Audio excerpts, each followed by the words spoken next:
Noob School.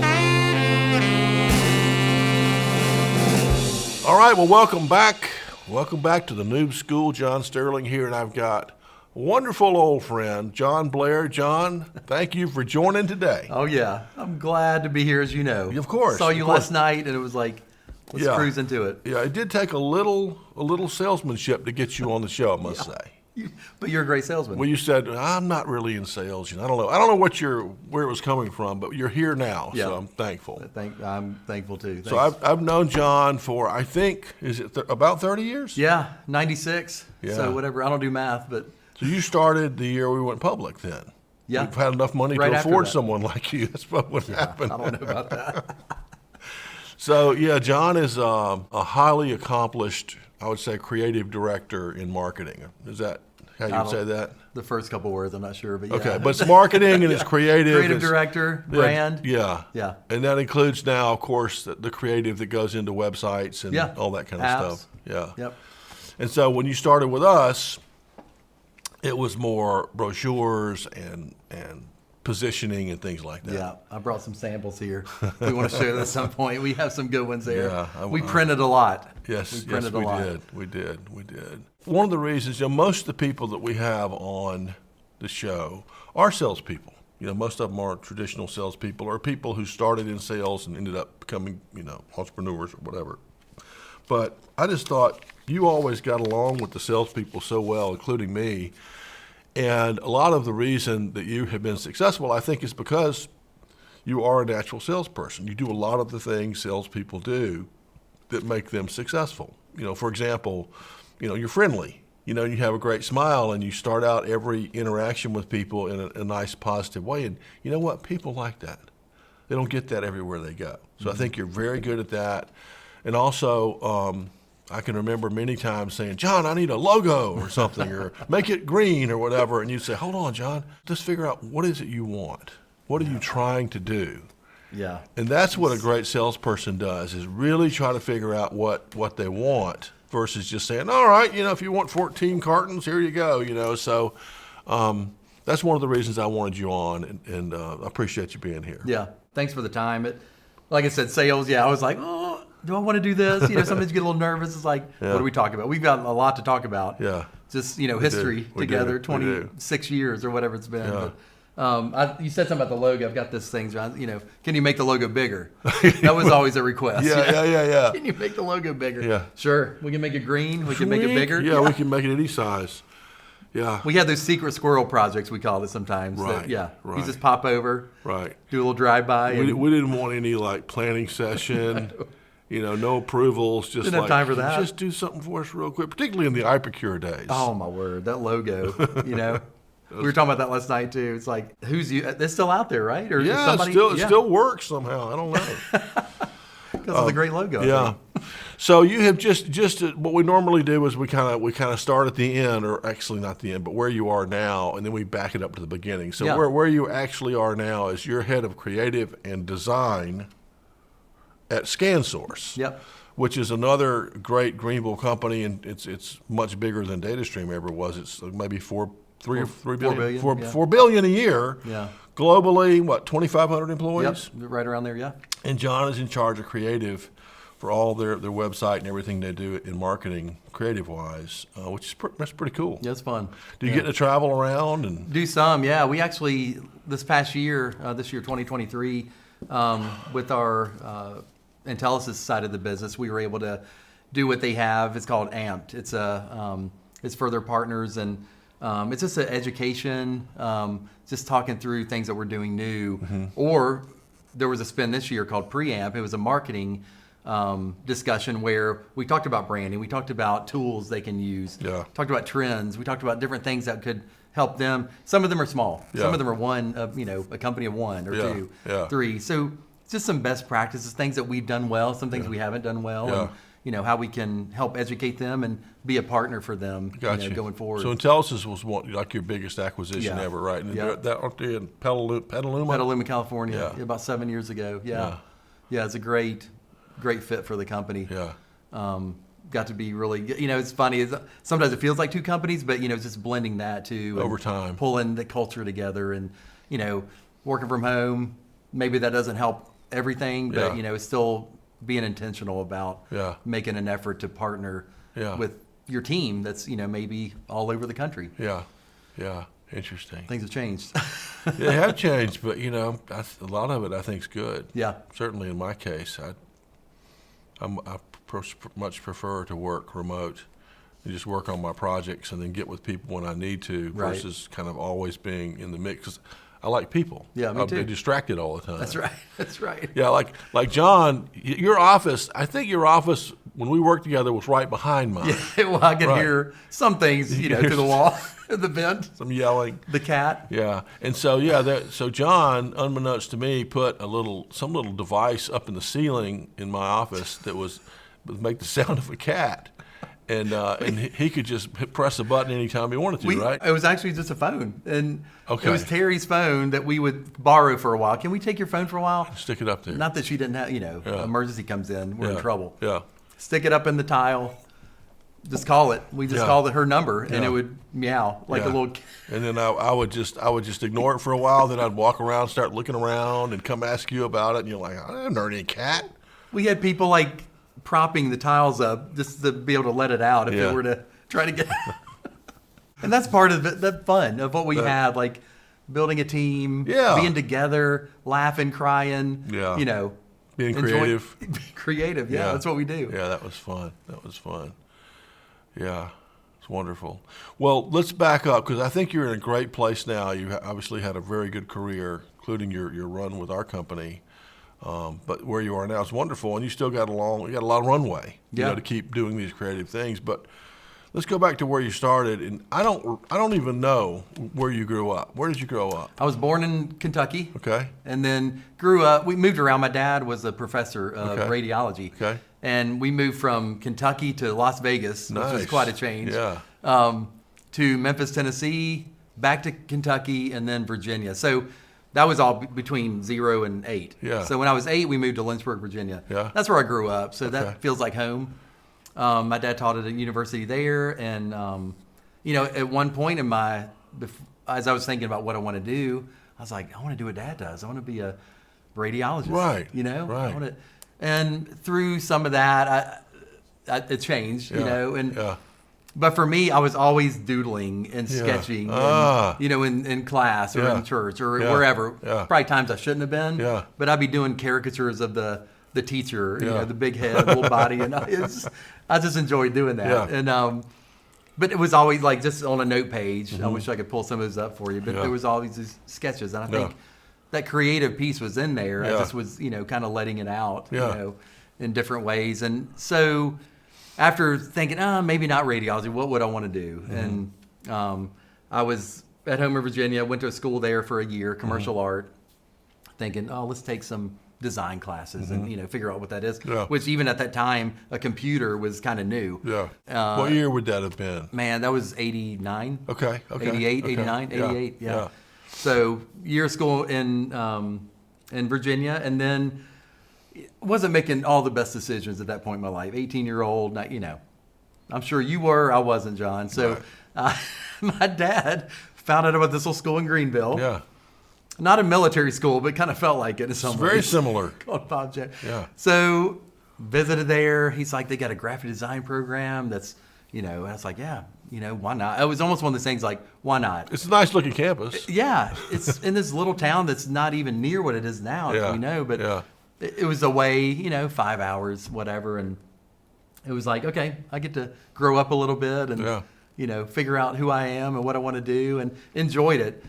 Got in a little trouble, John. Did you? Yeah. Well. And I don't know if you've heard the fraternity Phi Delta Homa, but they sent me on they said, what you've done, just weren't checking out with some of the rules there. They Yeah. had some rules. Yeah. Darn. Had a few drinks that I shouldn't have. So, Well, it was an accident. yeah, it was. Thanks. Thanks for pointing that out. I went home for a year. Yeah. Probably the best thing that happened to me. Sometimes you look back in your life, you're Yeah. like, at the moment, my dad didn't even want to talk to me. He was like, because he's a college professor. Like Yeah. education was so important to him, and I understand why. Yeah. And for me, this guy gets kicked out of college and Yeah. comes home. What's he going to do now? He Yeah. just, end up It's in the over. gutter. It's in over. the ditch. Yeah, I'm living in a van down by the river. Right. You know? So, Right. Government cheese. Yeah. Yeah. So through that year off, I took a few classes, worked at the J. Crew warehouse in Lynchburg, driving forklifts. And knowing in my mind, it's like, I don't want to do this the rest of my life either. Not that there's anything wrong with that, but I knew I could do more and should do more. So I went back to school in Greenville at Bob James. And, for me, if I hadn't, I wouldn't have met my wife. Met her the year after I got sent home. I went back. Yeah.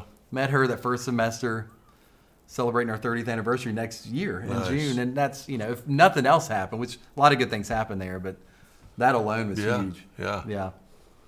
So from there, I interned at an agency in town, ad agency called Jackson Dawson Marketing. Okay. Now Jackson Marketing, but interned there, got hired on. And me and my wife, she was from California. So at some point we were like, we'll probably move somewhere. Yeah. We won't stay in Greenville. Somewhere good. Yeah. Not Virginia probably, maybe California, maybe out west. But got a job. We're like, okay, it's a job. Yeah. It's an ad agency. It was a lot of things. You got to juggle a lot of plates, and figure out brands and, work with Ryobi and Michelin and BMW and Sam's Club, some, big names, and got to be part of teams to represent those and to communicate their brands. So through that, Jackson Dawson had pitched Datastream's account, doing work for them. Yeah. What was the pitch? Do you remember? I think it's just to be their agency of record. Okay. Okay. Friend of mine, Jeremy Tufts. I don't know if you remember. Yeah, I remember Jeremy. Yeah. He was at school with me. Okay. He was on at Datastream. He was a creative graphic designer. At some point, we talked. We're like, "Hey, there's a position opening up at Datastream." I'm like, "Yeah, I kind of know about them. I feel like we've talked through some of the content, the company, who they are." He's like, "You ought to come check it out." So that was in '96. Wow. And came on, got hired. He left soon after that. I don't know if it's because of me or not. He got another opportunity. But from there till 2013, through the acquisition with N4. So that's 17 years. 17 years. Yeah. Wow. A great run. And that's how we met. And you stayed until 13? Yep. Okay. Yep. So you stayed longer than I did. Yeah. A lot longer. Yeah. So, the friendships, as you know, I don't know if we'll ever have that again. Where I work's great, got a great team, and but just I think those years in your life, you're kind of in your 30s, we're never going to be in our 20s and 30s again no. to form those friendships. Yeah, we have a lot to be thankful for. Oh yeah, for sure. A lot to be thankful for. Why did you leave them? Was there another acquisition? They were shifting some of the team. They had moved their headquarters to New York City. Yeah, they were changing some of the way. They were kind of creating an in-house agency. Yeah, within the company. And they just got to that point where it's like they were trying to get their people in New York and build this team there. And some people through that, were like, well, we need to say goodbye. Yeah, the writing on the wall. Yeah. Yeah. So that was, 10 years ago this month. Yeah. Are they still in New York? I believe so. Yep. So then started looking, interviewing, talking to people, found out about ScanSource. I knew a lot of people, we'd worked, we had partnered with them with Datastream over the years. And just knowing some people that were actually there that we had worked with the Datastream, and there was some connection there. Yeah, definitely. Like you said, a local company that was growing and, tech, and, that's the kind of business it's fun to be a part of because it's changing and you got to evolve and grow and morph sometimes. I think that's a good lesson for the noobs too, John, is a couple of things that you've done well is you chose a profession that you already had shown some interest in. So you have talent for the drawing and the ideas and the creative and doing different things, and even back to when you were in high school. And so then you studied that in college, and then you went into it. And so I've seen more and more people, the people who get successful fastest are the ones who start first. So if they started selling, let's just say they were people who sold farmland, and they started helping their uncle when they were in high school selling farmland, and they sold it all through college, while they were studying real estate, and they got out of college and they've already been selling farmland 6 years when they start on day one. They're way ahead of the game. And so you're kind of doing that. And there's other people who do it too, but more than likely they're like people who study architecture or doctors or, people who have a specific profession thereafter. Right. But the other thing you did well is, whether it was by happenstance or by choice, is you picked 2 good up-and-coming, growing companies. Mm-hmm. Those are the only companies you've worked for outside of one agency. Yeah.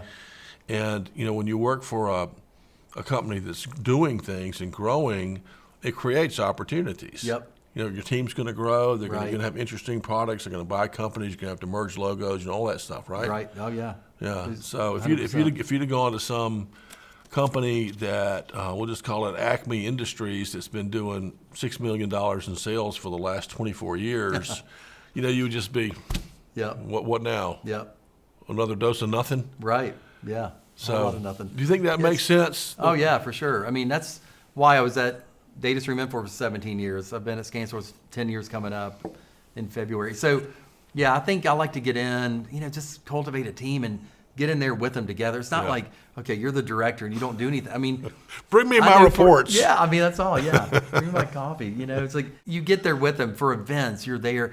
Back when we were in the office, we would be there late at night building up for a big partner conference. Yeah. And we would be there together, playing music, having drinks, Yeah. pizza, just working together, on site together. Mm-hmm. Now we'll do that at home, Yeah. and it's a little different. But I love, still being in the programs I, was working in. I don't want to be hands off, because then you kind of lose touch of, jumping back in and, having that creative mode where you never know. I mean, there's times when some of my team's out and I'm creating still, designing an ad or Yeah. doing a social, post or something.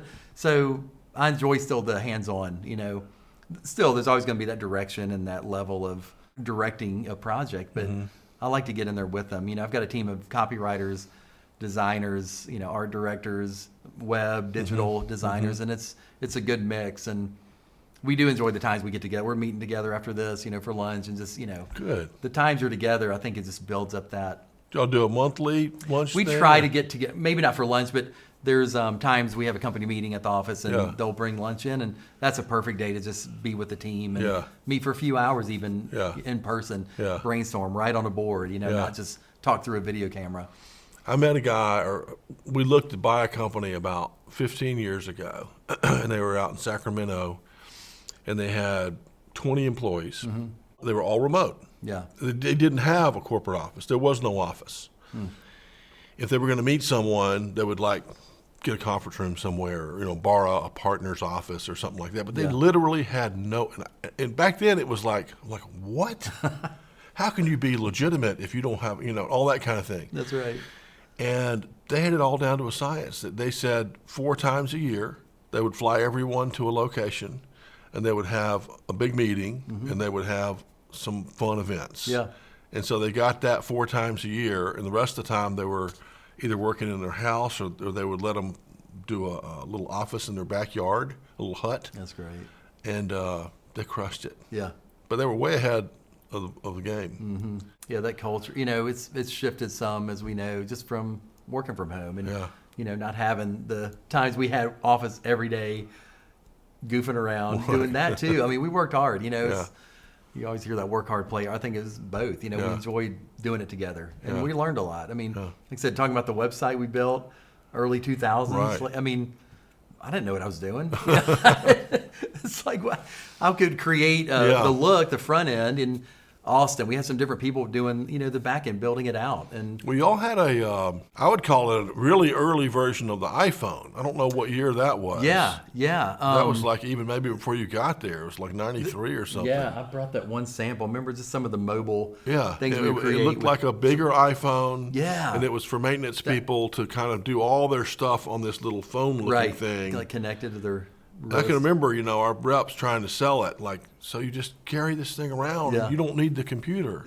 They're like, what? Nobody could believe it. It makes sense. Yeah, it's too Yeah. early. It's yeah. I never forget one of my professors in college. We were working on a computer, Yeah. learning freehand and Quark Express, some of Yeah. these programs that aren't even around anymore. Yeah. Illustrator's around. There's some ones that have changed with that whole Adobe suite, but I remember a professor saying the computer, it's a fad. It's just a fad. Wow. You still need to do some hands-on stuff and cut these things out and mock it up like that. I'm like, Yeah. okay, but the fad has stayed around, hasn't it, for a while? You know, we're both seeing enough now where these technologies come along. You know, and the initial thing is like, well, remember like the internet on the phone? It was like, Yeah. oh, it's too slow. Yeah. It's not stable. Well, it is now. Yeah. You know, it just takes a little time for the technology to keep turning, make it all work. Websites, you know, the phone. But now, I was going to ask you, what's going on with like ChatGPT and Bard and all that stuff? Are you into all that? I'm trying to keep up with it. I mean, we haven't. I'll say we, as a company, haven't really utilized that a lot. I know some individuals can, and they may write a little, you know, an email, and they're like, boom, that's what they use to generate that. It's coming. I mean, not that we want. You got to embrace it. You know, some people are like, oh, I'm scared. You know, I'm going to lose my job. I'm going to do, but we thought of that about other things like computers. You know, alone. It's like that's going to take my job away. And sure, we understand that that may change the game of some things. We got to be creative on how we go to market and how we, you know. You never lose the people, you know, and the minds, but it's changing the game. So how do we keep up with that? And I think staying on top of it, being aware, knowing, you know, we can create a graphic, punching in some, you know, some words and some prompts. And, you know, it's like, is that going to take my job away? Who knows? But you can't think that way now. He's got to be like, you got to learn enough about it. You better get on it, yeah. So I have, believe it or not, I've played a lot with the ChatGPT. Because, you know, you can go, there's just an English language interface. Yeah. You can tell it what you want. Right. And your product comes out the other side. So that means I don't have to be a programmer anymore. Right, for sure. And so I've written several apps, you know, what you would call an app on the phone. Right. They're called GPTs on chat that do a variety of different things in sales. And I'm starting to release them on my website. The first one is called Pathfinder. Mm-hmm. Where you can go in there if you're, let's say you're in college, and you say, I want to figure out what kind of sales job I should get. And it keeps asking you questions, helps figure out, well, you ought to be selling, you know, lumber in the Southeast for a medium-sized company. And it kind of figures that out based on your answers to the questions. Yeah. I did all that just typing in, telling it what I wanted it to do. Yeah. That's scary good. It's very interesting, yeah. And what's 5 years from now look like? I guess we have to ask the chat. Don't let us know. I don't know, yeah. Let me know when you figure it out. I don't know. But, I mean, I know this. I also did a little bit of work for your company, for ScanSource, a while back. I mean, over 10 years ago. And they had the idea of, you know, can we create a database of all the answers to the questions about what's going on, what's available with all of our suppliers. Yeah, it was called like kind of ahead of the game. Yeah, that was probably right before me. Yeah, it was something. It was named after a gorilla or something. I remember, but it wasn't sumo, was it? The sumo. Yeah, sumo. Yeah. That gorilla. But it prompted me. Yeah.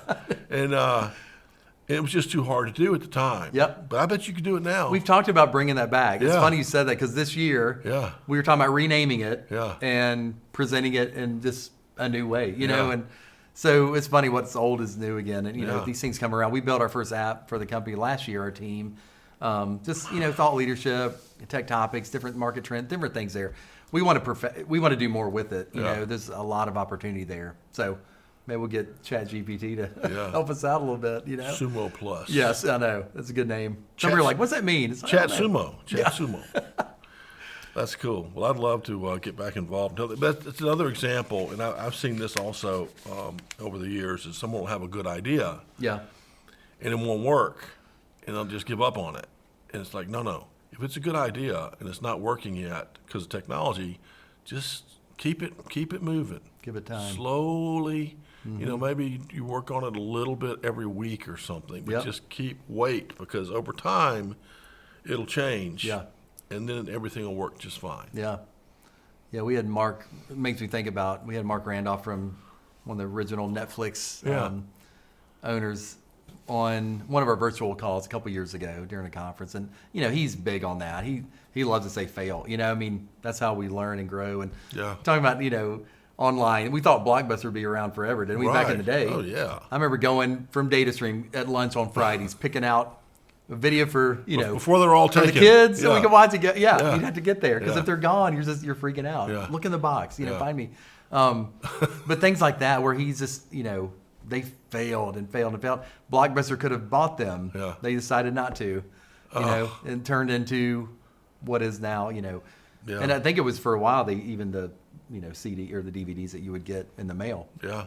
Went from that to streaming. And That's the thing for me, is the fact that they were able to make that leap. Yeah. Is huge. Yeah. Because most people would just milk that till it's dead, The foresight, They did a good job there. And Mike Bauer said that too. And I don't know if it's his quote or he said, just if you fail fast, and just get up and keep moving. I remember going to Blockbuster, like you'd be home and, your kids or wife would say like, we need a movie, All right. They say, and a pizza. All right, Yep. all right. Yeah. So I go get the pizza, go get the movie, and you get there, you like you said, you look in the bin to see what had been returned, Right. because it might be a good one. And you go get like, Die Hard or, Yep. something that was a sure thing. Yep. You get up there like, sir, you've got some late fees. Yeah. I'm like, well, how much? It's like $72. I'm like, I'll pay it. I just Anything. want the movies. Yeah. Tell me what you need. I don't want to let my family down. I know. And you think about what we have now as opposed to that. I mean, that was good, but now, it's like $12 a month, and it's Yeah. all the movies, Right. and they're coming right to you. Right. On your phone. You just You watch don't, it, you don't have to take them back. No. Be Kind, Rewind. Remember those? Yes. The VHS. Yeah, they would charge you more or something. Yeah, if you didn't rewind it. Yeah. It's like, really? And you're like, I did rewind it. I think I rewinded You that. would protest that, Yeah, I wouldn't you? rewinded it. For I want that 100% dollar sure. back. Yeah. Oh, my gosh. Technology. That is so fun. Yeah. Huh. But yeah, those days were good. And they're still good. Sometimes you look back, you're like, oh, those, 17 years were great. I Yeah. mean, they were some of the best. Oh, yeah. Talking to Jennifer and Marty last night, just reminiscent. I mean, that's what we do, Yeah. and you said something about bringing some of our show and tells maybe next year just to see how far we come from Data Duck, back in the day. Yeah, we were talking about the early days of Datastream branding. Some marketing person brought to us a new design, and it was two things. It was a new slogan, which was "When you're serious about maintenance software," and then a new logo, which was like Daffy Duck, the Data That's Duck. serious, isn't it? Data Yeah. Duck. I'm like, I'm no marketing expert, but I don't know about that. Yeah, they don't go together. I don't understand it. It's fun while it lasted, wasn't it? Yeah, Probably what? had a short, They can't all short be run. winners. They can't all be winners. No, That's good. Fail fast. That's right. Yeah. Fail fast. Yep. So let's talk about this. Since you're I'll call you a sneaky salesperson because you're always selling, even though you're not carrying a quota per se. Yeah. What have you seen over the years? Because you've worked with a lot of salespeople. Talk to me about some of the traits of the good ones that you've seen, and some of the traits of the ones that aren't so good. Yeah. I mean, I feel like you mentioned a few things earlier, just like being authentic.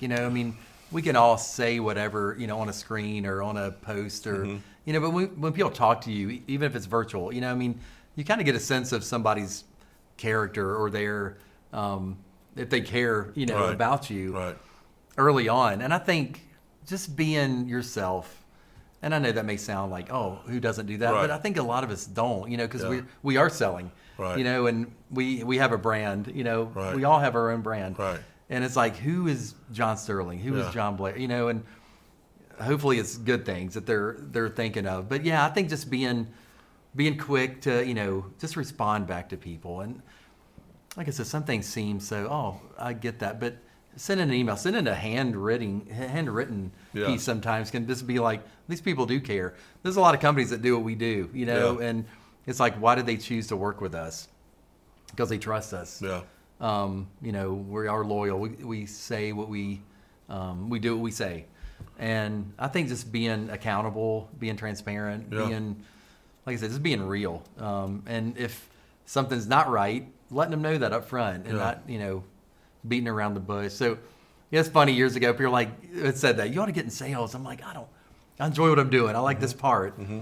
But like you said, there's that piece, I think, within all of us that, we're selling something, Sure. whether it's our, like I said, our self, our friendship, our, with family. You're like, are you real with your family? I Right. hope so. I mean, Yeah. they know you better than anybody. Yeah. And your work team gets to know you pretty well, Yeah. pretty quick. Yeah. That's why interviews, sometimes you're like, you can get a sense sometimes interviewing somebody, but you may not get it all, Yeah. until you're together, because people can be nervous. They can be, Do especially you, on when you screen. interview people, do you do like multiple interviews and Yeah. all that stuff? How many do you do? Sometimes 3. With different people or yourself? Different people. Okay. say I'm hiring somebody, I'll have, of course, myself, I'll interview, but I'll have different people on my team because, I mean, you want that fit to be there. Yeah. I mean, somebody can look great on paper, but the fit with the team may not be right. And I think that's more important. You know, you can train somebody, you can learn different things. I mean, this core things as a designer, as a writer that, you got to be good at, but there's also programs and processes and different things within the company itself that you can learn over time. So if they have a good character, good personality, you know, there's things that you're like, and just a good fit with our team. I think that's huge because you're in the trenches together for a while, probably, you know, hopefully as you build the team. I mean, there's one, our director on my team, Wendy, she's been with the company for 25 years, 26 years, somewhere in there. I'm like, wow, you know, we got some people on the team that are younger than that, you know, so I think it's kind of like me where you get in, you just kind of like hunker in, dig in, just work to build a brand and the messaging and the voice and, you know, put it all together with those little details like the icons and the graphics and the photos and, you know, build a brand. And hopefully over time it changes a little bit or you refresh the brand. But I think the brand is more, you know, a lot of times you just think it's the logo and it's, you know, the things you see, but really it's the people and the culture and how people perceive you in the market. I mean, that's really it. You can say what you are, but your customers will really. Yeah, I mean, I think the main thing you just said was that the best salespeople are just themselves. They're authentic people. Yeah, and that a lot of the people that put on some kind of face or persona that you see when you're interfacing with them from marketing side, you just know. Yeah. No, not this one. No, this guy's not going to be good. He's knowing your gut. Yeah, you just know. And I'll tell you this: on interviewing, I've gotten to be pretty good at having exacting standards for what I'm looking for. Like, what's their experience? What schools might have they gone to?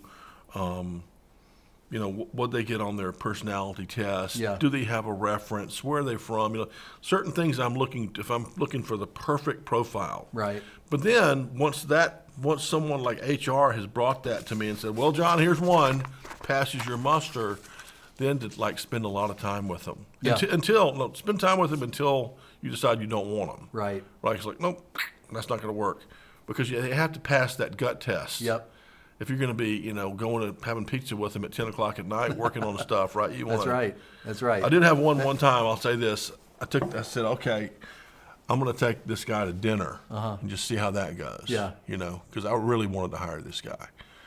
No kidding. He's got the fork in this hand, the knife in this hand.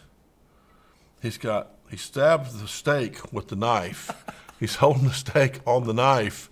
Talking to me like a caveman, like this. Yeah. Biting off the steak, off of just taking bites off of it. Wow. Like a Viking. Wow. Yeah. So that was it? Yeah, that's it. He didn't make the cut. No. It's funny. We had a guy one time interviewing. He just kept, you know, it seemed like he wasn't all there, and he was pausing. And he was like, and he's like, I had a light lunch today, and I feel like I'm just not all I'm not all there. So, you know, you can eat too much, or you can have a light lunch, and I don't know which one works best. Well, the point is, it's important for your sake and their sake that you find out if it's going to be a good match. Because if it's not a good match, they're either going to be miserable, right, or they're going to get fired. Yeah. You know, and you don't want either one of those. One of the two. Yeah. It's important for both sides to get this right. Yeah, 100%. Do you have any favorite deals you worked on? Like supporting any big deals? I don't know. I can't say that, John. No, but I was trying to think back Datastream. Can I tell you some funny things that didn't work? Sure. I don't know if you remember this. We did all those direct mail pieces back in Datastream days, and we had one piece that we had a red cross on it. It was just a red cross, simple. You know, seemed like send it out. We got a letter in the mail from the American Red Cross at some point. Said, "That's our logo mark. The way you can't use that anymore." Yeah. So we learned, you know, from that. Yeah. We not too long ago at ScanSource, I won't name his name, but we had missed one number. One number was wrong with the phone number at the bottom. sent them to a porn hotline. That wasn't good. For some people it may have been, but really. overall, not as everyone. a company, Not everyone complained. we shut it down quick. Yeah. But that's one of those. Sometimes you make mistakes like that. But I just think we were talking about the Datastream website. You know, just sometimes when you're doing things like that, and you're like, we were learning as we went, and we put this website up, and you go to that time machine, I think, or whatever it's called. You can go back and find these. Sometimes I've done that to look and be like, this is where it is. Now you go to Wix or Squarespace or WordPress. You can build a website pretty quick. Right. I think last year building this app with the team was a cool thing that we did together. Just something we hadn't done before as a team, but got to brainstorm and just do some strategy around that, what that looks like, and how it can grow and morph. And there's a lot we can do with that still, and that's the beauty of it. With websites and with these digital properties, they're always growing and morphing and should be, to where your content is fresh and it's relevant to today, and just keeping up sometimes with all these different digital, and like I said, we did a cool piece last year though for some of our top partners that had maybe started doing some business elsewhere. We maybe had a little business, and we created this handcrafted package, built a program around it, and had gifts in there for them and a hand letter to them, and that was kind of a neat thing because we're so used to emails and spamming people. Just you can email people to death. Yeah. But I think that personal printed, box piece that had elements in there and things that it actually generated a lot more business for us than we probably even thought because it was more intentional. Yeah. One of the themes we have as a team is create intentional impact. And I love the word intentional, because you're thinking about it more. It's not just, we can all be going down the path and you just kind of are a robot. Like you're just doing things and producing and executing, getting things out the door. But when you actually think about a person and a customer, to the intent of, okay, I'm going to put this hand-printed box with things in there together for you to be like, hey, we'd love to do more business with you, and we care about you. And I think that word care, is something we may not think about a lot, but I think it's important. I do too. And I think you're going in the right direction because I think personalization and kind of rifle shot marketing is what's needed because we get so many emails every day. They're cold and they say, hello, John, I hope you are doing well today. My name is so-and-so, and we make, they just start on yapping. Well, and they may not even get your name right, which is even hello, even worse. Parentheses, first name here. I've seen those. You probably have too, name here. So, we do a lot of work with customers on getting their reps to do the homework necessary to find some connection. Yeah. Like, Jon Blair, you know John Sterling, don't you? That's why I'm calling you. He told me, and all of a sudden you've got something going on. And I'm like, oh, I'll read that. That's interesting. Yeah, and that's happened over the years. Our connections have helped other people maybe get a job or get, connect with somebody. Our intern, I was going back, I don't know what made me think about this, John. The internship program we have too is really a good way that we, hire. And we'll have someone on the team for 3 months in the summer, and from that a culture fit. Is it right for us? Is it not? You find out pretty quick there. So I think those internship programs are great too. So how many do you have a summer? Man, 25, 30. And how many would you hire? In the company? Yeah. I don't know, maybe 3 or 4. 3 or 4, yeah. Throughout the company, not just in marketing, but throughout the company. So 10%. Maybe more. 10%, maybe more. Yeah. What's the best social media platform for ScanSource?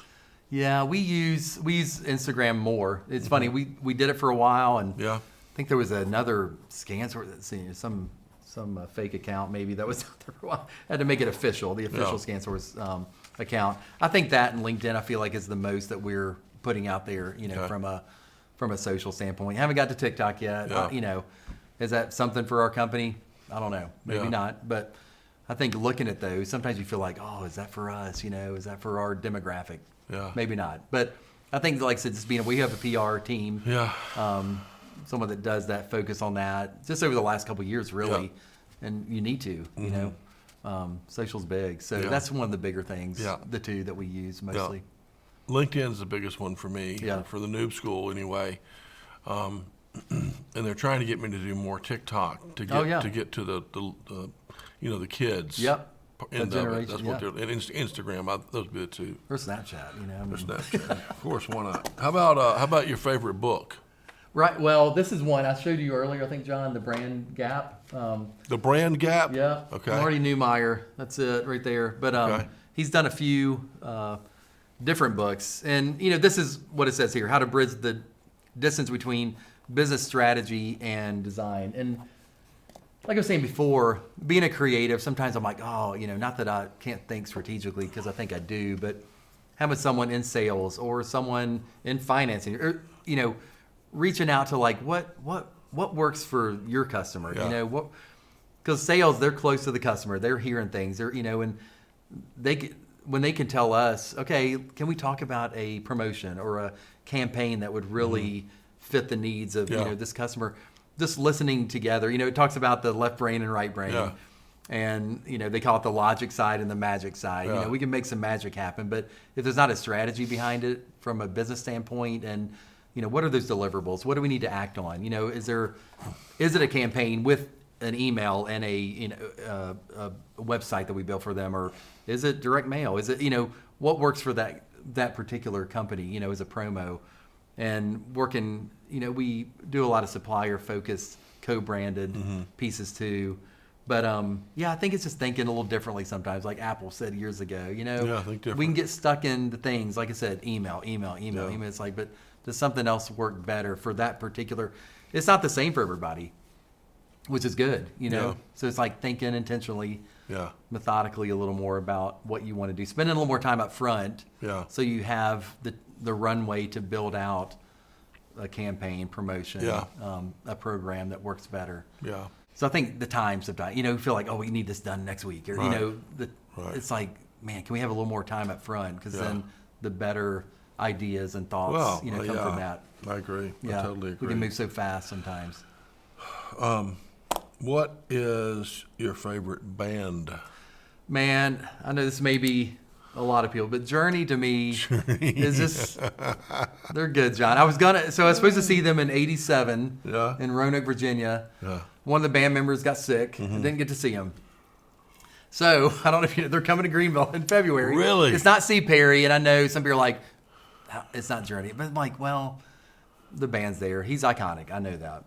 But me and my wife got tickets. It's on Valentine's Day at the Well. Journey and Toto. Nice. It's like, some good 80s. Then I found out my wife kind of spoiled a early Christmas present for me.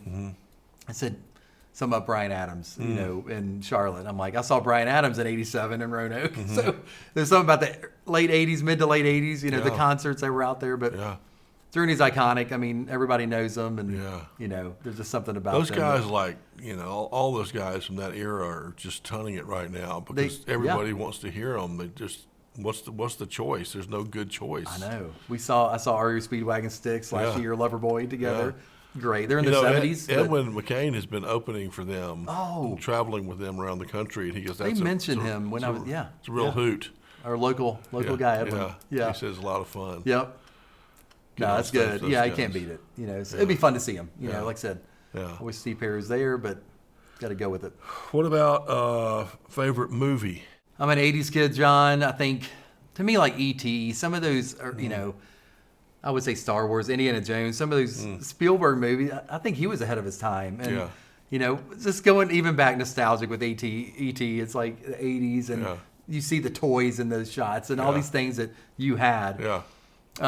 So there's something nostalgic about those that I love. That it just brings back some good memories overall, and that's why when Stranger Things came out on Netflix, a few years ago, it was the same thing. The music, the sets, I enjoyed the things you saw in there. You're like, that's me as a kid. Are they coming back? Are those? I think so. I think there's one more season. So maybe? Star Wars was probably my favorite movie is Pulp Fiction, but my second favorite is Star Wars, and it's because.